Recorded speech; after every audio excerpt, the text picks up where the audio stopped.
Pemirsa, kematian puluhan hewan ternak di Desa Sidomulyo, Pagerwojo, di Tulung Agung, Jawa Timur, diketahui penyebab karena serangan bakteri antraks.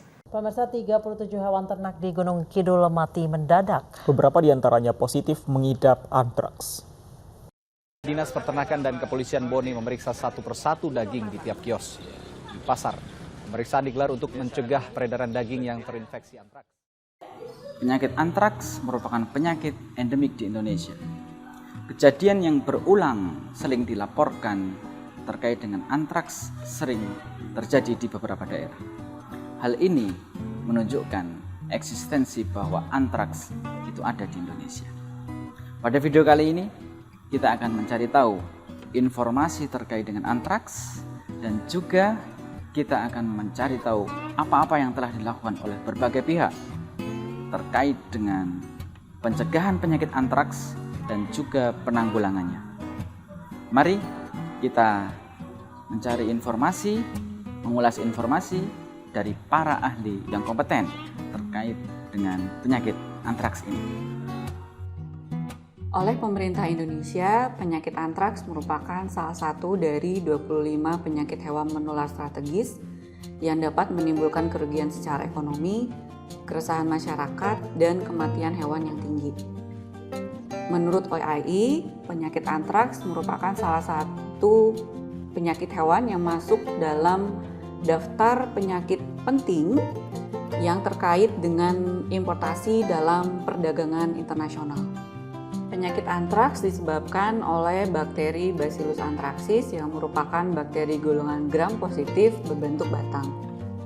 Penyakit ini dapat menular dari hewan ke manusia atau yang lebih kita kenal sebagai penyakit zoonosis. Pada hewan yang mengalami gejala klinis atau kematian yang disebabkan oleh penyakit antraks, dagingnya dilarang dikonsumsi, bahkan tidak boleh dilakukan bedah bangkai. Hal ini disebabkan karena bakteri Bacillus anthracis apabila terpapar oleh oksigen bebas akan menghasilkan spora yang dapat bertahan lama hingga puluhan tahun. Assalamualaikum warahmatullahi wabarakatuh. Saya Profesor Dr. Hewan Ida Cahayati MP, Departemen Ilmu Penyakit Dalam Fakultas Kedokteran Hewan Universitas Gadjah Mada. Berbicara mengenai penyakit antraks. Apakah penyakit antraks? Penyakit antraks adalah penyakit yang bersifat akut dan perakut yang disebabkan oleh Bacillus anthracis yang dapat menyerang pada hewan dan menyerang pada manusia. Kenapa penyakit antraks ini penting? Yang pertama, penyakit antraks bisa menyerang pada berbagai hewan dan menyebabkan banyak kematian dengan bersifat perakut. Yang kedua, penyakit antraks bisa menyerang pada manusia dan bisa menyebabkan kematian, sehingga penyakit antraks merupakan penyakit zoonosis. Yang ketiga, penyakit antraks bisa dipakai sebagai senjata biologis. Yang keempat, penyakit antraks ini disebabkan oleh Bacillus anthracis, di mana Bacillus anthracis ini bisa membentuk spora yang sporanya bisa hidup puluhan tahun, bahkan ratusan tahun. Penyakit antraks bisa menyerang pada hewan apa saja? Penyakit antraks bisa menyerang pada hewan yang pertama adalah golongan ruminansia. Dalam hal ini adalah bisa menyerang kambing, domba, kerbau, sapi. Kemudian juga yang kedua bisa menyerang golongan non-ruminansia seperti babi, kemudian babi hutan yang liar, kemudian pada marmut, kelinci. Nah, yang ketiga, penyakit antraks ini tidak menyerang pada unggas, akan tetapi dia bisa menyerang kepada burung unta atau ostrich. Penyakit antraks tidak menyerang pada hewan yang berdarah dingin. Bagaimana gejala penyakit antraks? Gejala penyakit antraks pada sapi itu bisa berupa anoreksi, kemudian gelisah, kemudian suhu naik tinggi, demam sampai 42 derajat, Kemudian sapi bisa menunjukkan pada akhirnya nanti selain gelisah, sapi pada akhirnya akan terlihat gemetar pada paha, ya, nyeri pada punggung, ya, pada perut, ya. Nah, kemudian pada akhir dari penyakit akan keluar dari seluruh lubang alami, ya, beberapa lubang alami, bisa semuanya akan keluar darah dari mata, hidung, telinga, dubur, vulva, ya. Nah, kemudian akan terjadi kematian yang mendadak. Nah, berikutnya kalau pada kambing dan domba ini juga hampir sama dengan pada sapi, ya, dia akan timbul gejala demam, ya, kemudian juga ada gemeretak di gigi, ya, kemudian dia akan terlihat urinnya itu akan berdarah, ya. Nah, kemudian diikuti juga dengan kematian yang mendadak. Pada babi ataupun kuda, ya, biasanya akan terlihat gelisah, ya. Kemudian disertai dengan pembengkakan pada leher, muka, dada, ya. Kemudian diikuti juga dengan tidak mau makan, ya, kesulitan makan, dalam hal ini kesulitan bernapas, ya. Kemudian akan diikuti dengan mati lemas, ya. Nah, bisa juga diikuti dengan kematian yang mendadak juga. Nah, dari sini kita tahu bahwa penyakit antrak ini sangat merugikan karena bisa menyebabkan kematian yang luar biasa pada berbagai hewan. Nah, bagaimana cara pencegahannya? Pencegahan penyakit antrak yaitu bisa dilakukan dengan tindakan vaksinasi. Nah, bagaimana kita bisa mengukur atau menilai sebuah keberhasilan dari vaksinasi? Vaksinasi bisa diukur, ya, nilai keberhasilan dari vaksinasi ini yaitu dengan memonitor atau mengukur antibodi pasca vaksinasi. Nah, antibodi pasca vaksinasi ini juga bisa digunakan untuk manfaat, ya, maksudnya bisa digunakan untuk manfaat selain untuk monitoring pasca vaksinasi, ya. Deteksi antibodi juga bisa manfaat untuk surveillance. Nah, bisa juga manfaat untuk kontrol lalu lintas dari ternak, ya. Nah, berdasarkan kegunaan deteksi antibodi, ya. Nah, ini kita masa depan kita sebagai dokter hewan, ya, tentunya juga dinas terkait, ya, tentunya juga karantina akan sangat mengharapkan sebuah terobosan, yaitu terobosan masa depan bagaimana kita bisa menciptakan atau membuat sebuah kit, ya, yang bisa untuk mendeteksi antibodi pasca vaksinasi. Dan akan lebih luas lagi bagaimana kita bisa menciptakan sebuah kit untuk untuk mendeteksi, ya, antibodi ini tidak hanya untuk mendeteksi antibodi pasca vaksinasi, tapi juga bisa mendeteksi antibodi yang terinfeksi alami, sehingga ini akan sangat bermanfaat, ya, bisa mendeteksi untuk antibodi pasca vaksinasi dan bisa membedakan antibodi yang terinfeksi alami.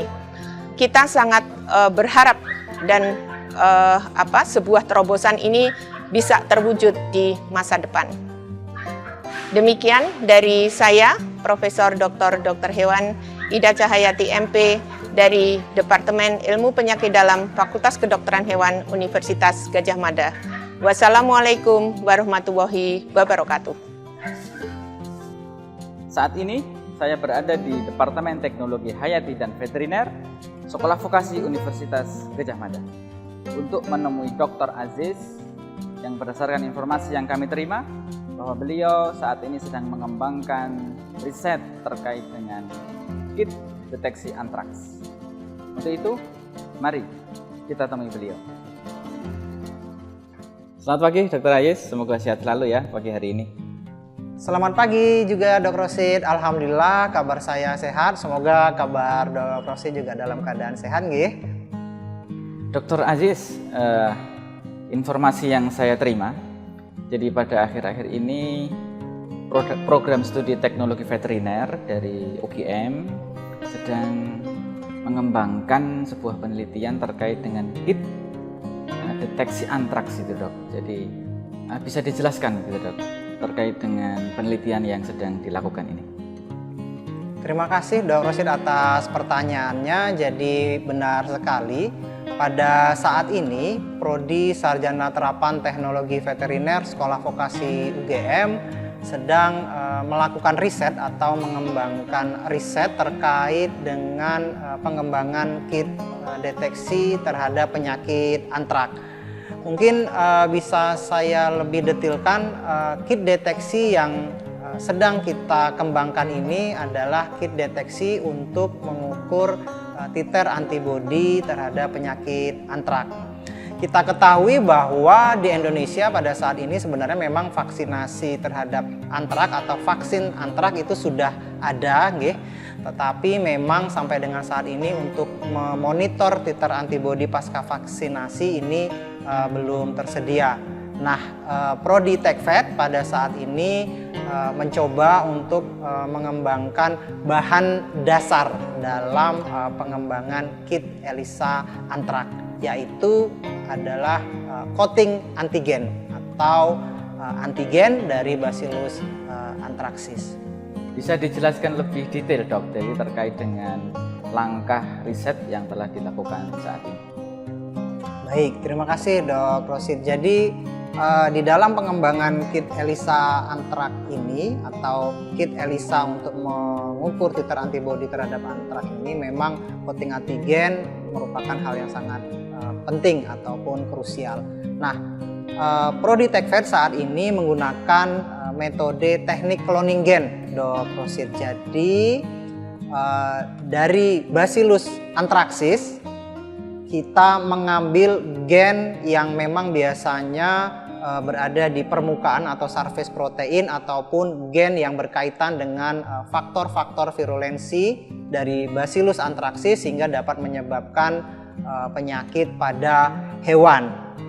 Nah, yang kita lakukan di Prodi Tekvet ini adalah kita mengambil gen, salah satu gen tersebut, kemudian yang pertama yang kita lakukan tentu saja adalah mengekstraksi DNA-nya. Jadi dari Bacillus anthracis kita ambil DNA-nya dengan melakukan teknik ekstraksi DNA, ataupun juga misalkan kita mungkin bisa mendapatkan DNA dari instansi pemerintah ataupun lembaga-lembaga milik pemerintah, karena memang Bacillus anthracis ini merupakan salah satu agen penyakit yang sangat berbahaya dan juga zoonosis, sehingga membutuhkan fasilitas yang sangat khusus begitu. Sehingga kalau kita sudah mendapatkan DNA-nya ini, ya, terus kemudian nanti kita amplifikasi gen yang kita butuhkan, salah satu gen saja, tidak semua begitu. Terus kemudian nanti dengan menggunakan PCR, ya, jadi untuk bisa mendapatkan gen ini kita lakukan PCR, ya. Setelah kemudian dari PCR tersebut, kemudian gen ini nanti akan kita sisipkan ke dalam plasmid. Plasmid itu kalau istilahnya seperti pembawa begitu, pembawa. Terus kemudian nanti kita gabungkan nih antara vektor atau plasmid tadi ke dalam bersama dengan insert gene dari gen antrak, kemudian nanti kita masukkan ke bakteri Escherichia coli. Nah, ini memang kita menggunakan atau dalam tanda kutip sebenarnya kita memaksa bakteri Escherichia coli untuk memproduksi protein atau rekombinan protein miliknya si Bacillus anthracis ini. Nah, rekombinan protein dari Bacillus anthracis inilah yang nanti akan kita gunakan sebagai coating antigen. Kenapa kita memilih rekombinan protein? Karena memang rekombinan protein ini mempunyai kelebihan, kita bisa memproduksi antigen dalam jumlah yang banyak dan memang biasanya memiliki kestabilan dan juga reaksi immunogenicity ataupun antigenicity yang baik, sehingga harapannya nanti juga bisa mengenali dari antibodi yang dihasilkan oleh hewan-hewan yang divaksin oleh antrak seperti itu. Berarti ini riset yang cukup strategis ya dok ya, untuk mendukung pemerintah dalam rangka penanganan penyakit antraks di Indonesia. Ya, Dok Rosid. Jadi memang riset yang sedang kami lakukan ini merupakan salah satu upaya ataupun kontribusi dari Universitas Gadjah Mada, khususnya dari program studi Sarjana Terapan Teknologi Veteriner yang ikut berkontribusi untuk membantu pemerintah dalam upaya pencegahan ataupun pengendalian penyakit antrak. Nah, salah satunya adalah yang kita lakukan saat ini adalah pengembangan kit deteksi untuk penyakit antrak, khususnya adalah memonitor titer antibodi pasca vaksinasi. Harapannya. Mantap, Dr. Ayes. Semoga penelitian ini bisa lancar dan sesuai dengan target-target yang diinginkan dan bisa mendukung program pemerintah terkait penanganan antraks ini. Sip.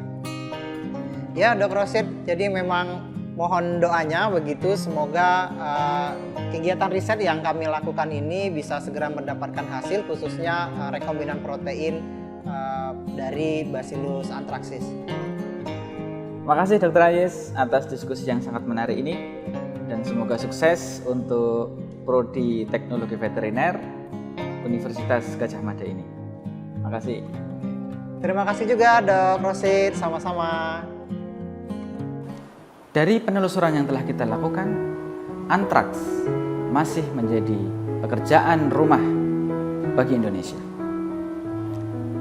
Kontribusi dari semua pihak sangat diperlukan. Tentu saja kita berharap bahwa penelitian dari Universitas Gadjah Mada ini menjadi bentuk kontribusi dalam rangka pencegahan dan pengendalian penyakit antraks. Indonesia bebas antraks.